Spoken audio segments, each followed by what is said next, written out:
I was thinking maybe we can start this conversation off just talking about the state of propaganda here in the West. And I want to talk about it because, we are a very small channel, very few views, but, we've only been around for a couple months. But, I've been editing little clips of our podcast and I put one out the other day and it went semi-viral for us. It got over 10,000 views in a very short period of time. But I was very surprised by the comments. Everybody was what was the clip was very benign, but everybody was Mhm. saying that this is misinformation and that we are on Putin's payroll and this is Russian I wish. propaganda. Yeah, I know. I wish we I were. know. But I figured we can try playing the clip here right now so everyone can hear. Smaller than they were, but again, these, like these IMF reports that have come out demonstrated how big they were, right? It was the fourth largest economy, and you were going to cut them out. And by doing that, what were you thinking? That they were just going to shrivel up and die? Well, you did two things. One is you shot yourself in the foot because you harmed the reputation of your own economic system, right? Your own financial system, you and of the dollar itself. But then the other thing you did was to give Russia and all its trading partners a very powerful incentive, to build up an alternative system, a competitor to your own system. Right. Okay. I have to correct myself on one thing. I said IMF reports. It was a World Bank report. Yeah, tomato, tomato. Yeah. IMF, World Okay. Bank. The thing is, They're both closely both tied. the right, both the IMF and the World Bank are Western built and Western focused institutions. They have no incentive to try to make Russia look good. They have every Right. incentive to do the opposite. Exactly. Um, Right. and this is big news, but of course, the vast majority of mainstream media has just ignored it. So if Right. you Google Right. it, you will find it, but it'll be, buried. You can look at the World Bank data directly itself, and there might be a couple articles that talk about this. But Right. all 90% of the comments were so aggressive, just saying that this is Russian propaganda, that this is a lie, misinformation, that Russia is not the fourth largest, even though I stated and pinned like the World Bank data, like, well, here's the data that the World Bank itself has revised and said that Russia Right. is the fourth largest economy in PPP terms, surpassing Japan and Germany. Um, and it just didn't seem authentic or natural. Like, where was this coming from? That clip that everybody just heard is, I think, not that controversial. Yeah. I didn't think it Um, would be. I hardly even thought about it. I thought this was, maybe a little bit too humdrum. We should go on to something controversial, but apparently it was. Right.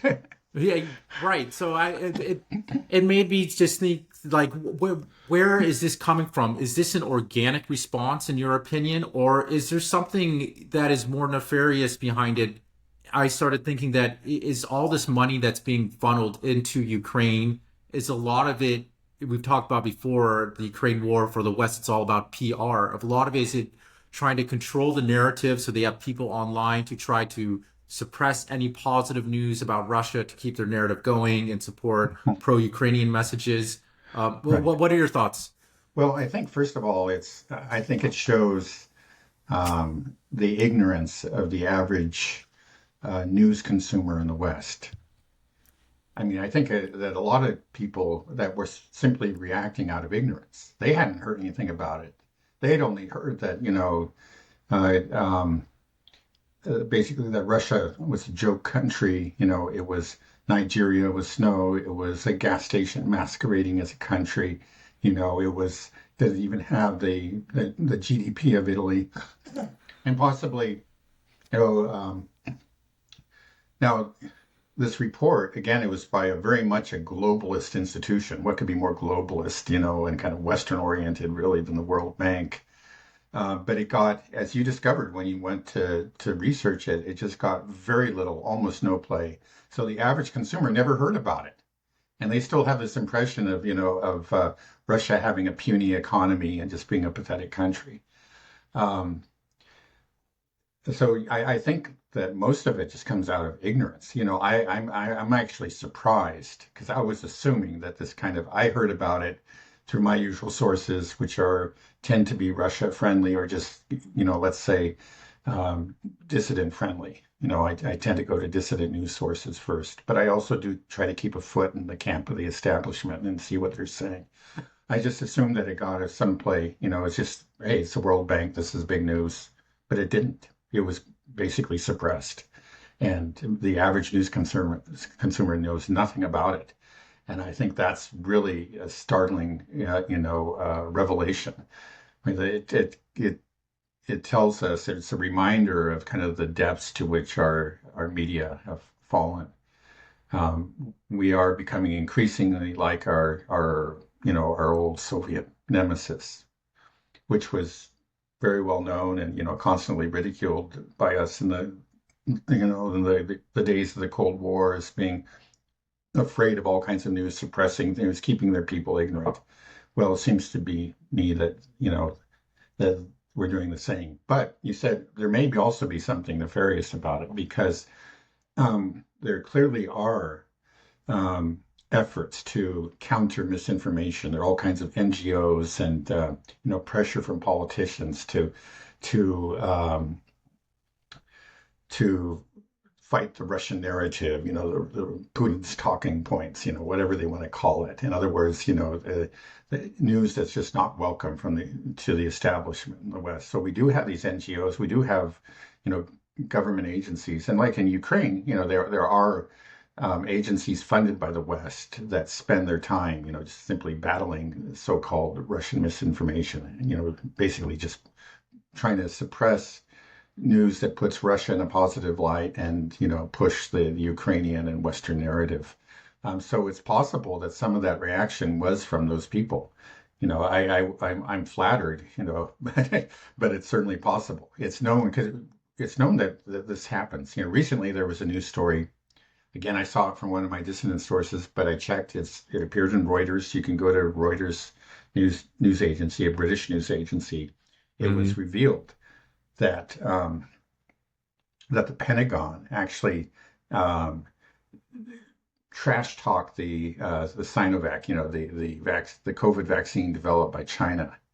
That they purposely, did their best to badmouth it, to sow doubts about it in the Philippines because they were alarmed or by the growing influence of China at that time in the Philippines, and this was part of an information war in which they just went ahead and lied, of course.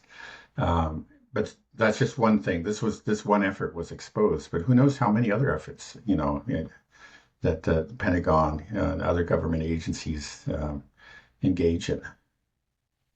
Yeah, one thing that's it's hard for me to believe is that are we in a it seems clear that our media has no agency. There is no such thing really as freedom of the press. But how did they consolidate all of Western media to become essentially a propaganda arm of the Western government? Like surely shouldn't there be some agency within some media institutions that might be a You would little bit think more so, dissident, yeah. filthy, or anti-establishment? How are they all in lockstep? How is it that nothing, it's scary when you think about that. And Right. then that's what creates, because I think it's so important for the state to say we have a consensus. And so they want Right. to make sure everybody stays in line, and Yeah. says that, okay, Yeah, don't no, it talk is. about It's kind of, this. in a way, I do like, yeah, I find it hard to believe, but it's what's happened. It didn't happen overnight. I mean, back in the 60s and 70s, back then, still there was a stereotypical reporter. He was hard-boiled, cynical. He enjoyed muckraking, sticking it to the man. It journalism attracted a certain kind of rebellious personality. Hmm.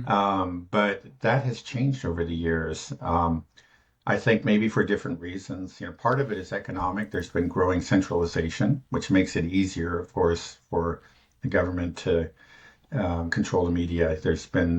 I remember that happening back in the 70s. Newspapers. There used to be, just an abundance of local newspapers, local TV stations, whatever things. These local news outlets were were bought up by chains, became part of these nationwide chains, and now increasingly too. Um, so again, that's part of it. It makes the control easier. But I think another thing is education.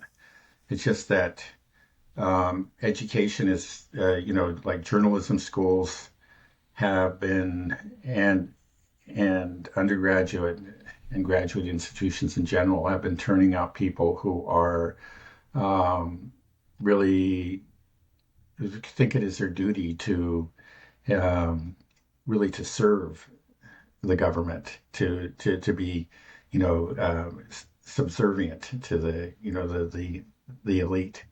And I don't think they see it that way, but that's what's happened. There's been this total identification of products of elite universities with the elite. It's part of becoming the elite is that identify with the elite. Um, and these are the kind of people that staff media outlets now, the mainstream ones. I think in the old days too, it was more likely you would get like a working class person who can actually work his way up through a newspaper. Somebody who was really very didn't have the education, had a good command of the language, and was good at ferreting out stories and whatever. But now you have people, they have degrees from Columbia or wherever, and they tend to be, already have this outlook that's puts them in line with with the establishment, and they kind of feel it's their duty to repeat it and to it's they consider it like their moral duty to actually propagate the narratives that are out there, the good narratives, so called. Mm. It's still, I find it rather amazing, but it just seems to, it's just a fact. It's just these stories that are huge, and we've seen, others over the last few years. They just don't. If you're a mainstream news consumer, you just don't know. It's not that it was just spun to you in a certain way, or maybe it was downplayed. That of course happens, but sometimes they're just entirely suppressed. Nobody mentions them. Mm. There was one thing that came out recently. It was just the fact of the peace treaty that was being drawn up between Ukraine and Russia at the outbreak of the war in 2022. Just about a month afterwards, they pretty much had it to, they had been initialed and by both sides, and they agreed to work out further details. But there was this peace treaty that both sides had, in its main points had agreed to. And I remember hearing it about the time because of the news sources that I tend to look at, but it was not reported in the mainstream press, and it's only now coming out. Like the New York Times just a couple of days ago finally reported it, but they gave it a spin. They didn't talk about the fact, which those people who directly participated in the negotiation process, including the head Ukrainian negotiator, about the fact that Boris Johnson came and told him to not to go ahead with it, backing Mm. from the U.S. So this is something, it's finally come out in the New York Times 2 years after the fact, but they gave it a certain spin, and they're still suppressing aspects of the story. And it came out in the Wall Street Journal a couple months ago. But again, approximately 2 years afterwards, a huge story. So if you Yeah. didn't know it, you would be surprised. You would think like, oh, they just discovered this. It's funny, I knew about it 2 years earlier, right? Right. Right. You think there should be a very powerful incentive to speak truth to power, as they say, expose Right, corruption. That's the job of the media to hold the right, government right. accountable. But it seems like I guess the halls of power are just so intoxicating that when they have the choice of becoming the propaganda mouthpiece of the government, that power pull is so strong that it Yeah, overrides the duty and the actual lifeblood of a news agency. It's a short-sighted thing because because they are becoming a propaganda piece and just sort of spoon feeding us whatever the government spoon feeds them. That it's going to hurt them in the long run. It's yeah, a very short-sighted policy, and we're seeing it through happened legacy media. And you would think that at least one media organization would be like, okay, we're going to not be corrupted by the halls of power. We may not get invited to all the fancy dinner parties and certain press conferences, but at least we know we have integrity and we're doing our job. You think yeah. there would be at least one mainstream media news source that would do that, but there isn't. So it makes me feel like what is it? Is it just that power pull, or is there money going directly to these media organizations from the government that, or is there Yeah. some type of agreement, or is it just something that we don't know? We'll just call it the deep state. It's just Yeah, well, I'm expanded sure. and I mean, there are deep state pressures. Well, one thing that happens again and again is like the CIA builds up relationships with journalists, and I think this is always true. But you did have exceptions to the rule. You can give an example in the Vietnam War, the Pentagon Papers is something that the deep state did not want to, uh, to be revealed, but they were, so there were, back then they actually did um, dissent from government policy and took risks, incurred some government wrath. Um, but it's always been true that there has been this tendency that, to just for certain journalists at elite media institutions to establish cozy relationships with, let's say, people in the CIA or, other parts of the security state. Um, and, these people will give them information and they can publish it, and and refer to their sources, and it gives them a certain amount of prestige. Maybe it gives them some edge over their rivals, and so they want to maintain this reputation. They don't want to do something that's going to anger their contacts within these agencies, because then that'll dry up and they'll be on their own. They'll have to do real journalism again. So there is those corrupting relationships that have always been there, and that pressure. But I think it's there were also truly independent voices, and those just seem to have disappeared, have become increasingly rare. In the um, they're pretty much entirely gone from the media landscape now. I think with the loss of Tucker Carlson, he hmm. was the last one who actually went again against some of these sacred policies. Dissented on really matters of really important substance. And well, not too surprisingly, he was, even though he had the most popular show, which shows again that actually Right. people want to hear about these things and trust. They have the sense that he's actually telling us something true. But even this was clearly not in their own interest. But these people that lead these media institutes, they're not thinking even.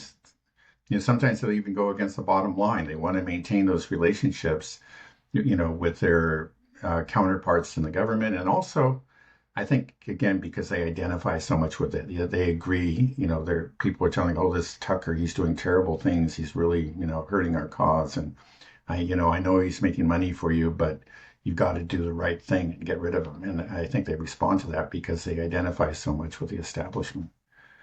Mhm. Yeah, it's such a short-sighted, dumb thing to do though, because you were saying how like nowadays it's maybe there are more tools, so it's easier to control the narrative, but I think it's the opposite actually. I mean, they have created a void of truth. Hmm. And it's being filled by people like us, just Right. any people that are actually doing real research, looking at things and saying this doesn't make sense, calling the media out in its lies. And they can't control it. This isn't the Soviet Union, because there are so many different ways to access information now. Right. So it's Right. it's like they didn't calculate that into their thought at all. It's just further exposing themselves and leading to the decline of their hegemony, and just it's exposing a real Orwellian state. It's crazy to Yeah. think that not only just here in the U.S., but it's all of Western Europe, and Yeah. Canada and Australia too. It's the media gets its directives from basically the White House. We don't know who the hell's even running the White House. It's clearly Hmm. not Biden. So yeah, it seems like it's the CIA more than it is anything else, that gets Uh-huh. to control a lot of these news stories. Um, Yeah. No, but it's it's a right. miscalculation. It's a miscalculation Right. of the board. Well, Like I mean, there's a lot of yeah, yeah, but I'd say no. I agree with you, and certainly polls show that the trust that people have in the mainstream media has plummeted over the last decade or so. Where so yeah, they are hurting themselves. There more and more people are skeptical. It doesn't mean that they necessarily really know what's going on. I don't know. There are a lot of news sources out there. I'd like to think that we're we're presenting the truth, and I believe we are. But some of them are just, crackpot and whatever. There are all kinds of things that people, when the establishment, when people no longer believe in the establishment, they end up believing in all kinds of things, whether true or false or whatever. But at the same time, these people do. I mean, uh, though skepticism has increased, no question about it, increased greatly, they still have a lot of influence. And there's still a lot of people out there that just tend to trust what the mainstream says. The number of dissenters grows with every day, but there's still the majority are kind of in that category.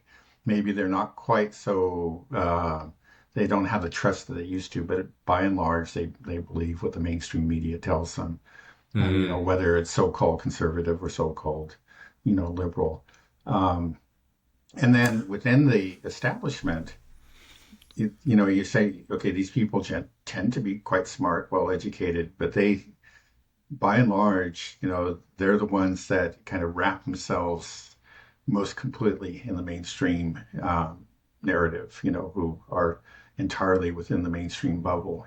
And I think, again, it's because, this is the establishment narrative, and they understand to be a part of the establishment, it's important for them to keep on believing it and repeating it. Maybe it's subconscious more than conscious, but that's what you find. That's just been my experience, when I speak to friends and, for example, that are still, right. are part of it. Again, I know Yeah. I'm Well, not I mean, accusing them of being dumb, but they really have this trust in the yeah, no, it's that they shouldn't because have. I mean these institutions, the New York Times, everything, the U.S. government as a whole, the CDC or whatever, they built up their reputations over hundreds of years by being Right. honest and Right. truthful, or at least having some, maybe Yeah. not on everything, but overall, Right. people were Right. like this thing. The reason the New York Times has weight is because it was a trusted news organization for over Right. 100 years, right? I mean, it was something that people really built up. And then what we have now throughout every level of government is that they are taking advantage of that trust that was built over all the years and weaponizing it. But in Yeah. doing so, they're destroying the institution because the institution only exists and has validity because of that trust of being honest. And so Right. now they're just throwing it all away Yeah. on every single level, every Yeah. governmental level. I feel like so, Yeah. and they And should the know short, that. in the They should short run, it understand works it. for them, Right, again. And a right. lot You of can you people, can win maybe but 10 or maybe even 20 years for one generation or something, it might work. But right. in the end, you've thrown it away and you can't get it back. You're Right, that's right. right, It won't come back. So I mean, think right, about all these great institutions that we built and spent so much time, whether it's yeah, medical journals or media uh journals or government institutions. right, They're dead. You killed them. And they're bleeding out right now. You can see it. And just yeah, like you said, opinion polls show that trust in the media has been plummeting, and everybody knows that. And instead, what do? The obvious solution is to say, hey, maybe we should start telling the truth and speak truth to power and uh admit when we lie and mess up and right, then move on. And then maybe we can salvage our reputation and the newspaper can live on. But instead, they go the route like, well, we're the media, so we just will suppress that news right, about the poll. yeah, Not right, us. People don't yeah. trust us. Well, Just yeah, don't report it, yeah. and then they'll Well, trust actually, us. for one thing, is they no longer really are all that concerned with the truth. It's all about the narrative and partisanship, right? Being on the right team. And that's, when you see you come out, that's what people who actually thought that they were kind of liberals and leftists, people like Matt Taibbi and so forth, they found out. They started saying, well, I've dug up these really interesting facts. This should be alarming. This is where, the government is censoring social media platforms, and runs against everything that, our sacred First Amendment. Um, but he just gets a lot of hate from what he thought were his fellow liberals. It was because this helped Trump somehow. That's the way they think. It's just that it's not so much is this true or is it not. And this happens, of Right. course, on both sides of the political spectrum. Is does it help the other side? And if it doesn't, then you're a traitor and you ought to shut up. Now there used to be, you know, it, that's always been part of it. Partisanship and this has always been a part of the political landscape, a big part of it. But it just has reached certain extremes where there used to be a middle, and there used to be institutional integrity. It was clear that, for example, the New York Times was tilted towards the liberal side, and it's always been, has supported Zionism. But overall, there was a good amount of institutional integrity, and an effort to a devotion to the truth that, yeah, it wasn't perfect. You can point to some real serious lapses, but all in all, it was there, and it was true, I think, of a lot of these different institutions. But it's just gone now. It's just pure partisanship. In a way, I'm almost glad that they're Yeah. just shooting all of their guns off at once. They have these institutions, the reputation they built. We'll just throw it all out the window and try to do whatever we can to control the narrative, because it's going to, allow us to create a new media landscape. And I think that new media landscape is going to be very decentralized. I mean, it already is. And that's the way it needs to be, because otherwise we'll always have this problem of being corrupted by the halls of power if it's not decentralized. So it'll be interesting to see, how it just seems almost like the natural cycle of civilization. When I look at China, after living there for so long, the period between 1980 and now, the development, it all got to start from scratch and new. So all the buildings you see, the infrastructure, the high speed rail, it's super high tech, brand new. Because they started at a different point of the development Mhm. stage. And so now, when we go to, like we said before, like go to Hong Kong or Taipei, it feels old and dilapidated. And it feels the same way in the US. And then you feel like what's happening in Russia now, they're having this new wave of energy and innovation to build the next cool thing. And right now we're in the dying stage of the empire. But the exciting part is the rebirth of it, what comes out of it. As these institutions crumble, we get to build new institutions, and we can Mhm. build it with the new technology we have available, Right. and Yeah. learn the lessons of this is the scary part. Hopefully we learn the lessons of the past, and we use this new technology to build a better decentralized world instead of a more authoritarian, Mhm. Yeah. scary world, which is also possible. Right. But I don't think that's the way it'll go. I'm optimistic that, because, like we're saying, it's becoming more and more exposed. I don't think they'll be able to Yeah. get away with implementing like central bank digital currencies and, controlling everybody's thoughts, which they're trying to do. But the fact that at least it was exposed, like with the Twitter files with Matt Taibbi, that story is huge. It still blows my mind that it didn't get as big. It didn't make it big, a big media splash like it should have. Yeah. The For the fact same. that Right. so. Yeah. It's not something that was total. That was one that they couldn't totally suppress, but they Mm, certainly downplayed it and gave it a certain spin. They tried yeah, to say, yeah, nothing's going on here. Look the other way. It's yeah, right. so you just have to go directly to the source. So that's why, again, these journalists like Matt Taibbi, he's one very good example of it. He decided, just to strike out on their own, you know, um, set up an account on Substack and have Mm, done very well. It's yeah. Well, I mean, would you say that we really have made essentially a complete 180 in terms of our media here? That it is now the equivalent of a Soviet era state-sponsored news? I mean, yeah, well, right, except that we with the have the advantage of the internet that if you think you're getting fed misinformation, there are alternatives, and if you make an effort, you will find them. Right. mm, And well, that was true to some extent, even the Soviet Union. There were these samizdat publications, but that entailed some risk and some difficulty. And you could listen to the Voice of America secretly at night. I remember meeting some Russians well, this one guy I met actually in Taipei right after the fall of the Berlin Wall. And his English was flawless. And I said, how did you learn to speak such good English? And he said, I would listen to the Voice of America at night, like in my bedroom. that's cool though. I mean, that's Yeah. when we were a beacon of light and truth, and Yeah. now it's Yeah. Right. funny. I now it's know. funny that I have to go to like RT News to see, Yeah, right. that's banned Right, right, I know. in It's a total America. flip flop. No, see, back then, like nobody was scared about Soviet misinformation because, and there was plenty of it. They often, I guess you go back and you realize in the Cold War, we weren't always right. Sometimes we lied.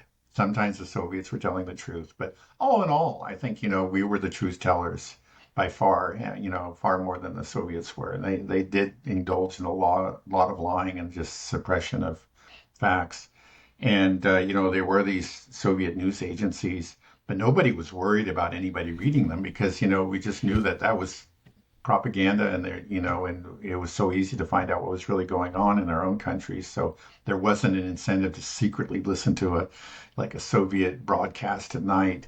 It was the other way around. But now there's all this hysteria about Russian misinformation. Why? Because people actually listen to it and say, hey, well, why didn't I hear about that somewhere else? Because it is then you check on, find out, hey, yeah, that actually happened. Wait a second, what's going on here? I better.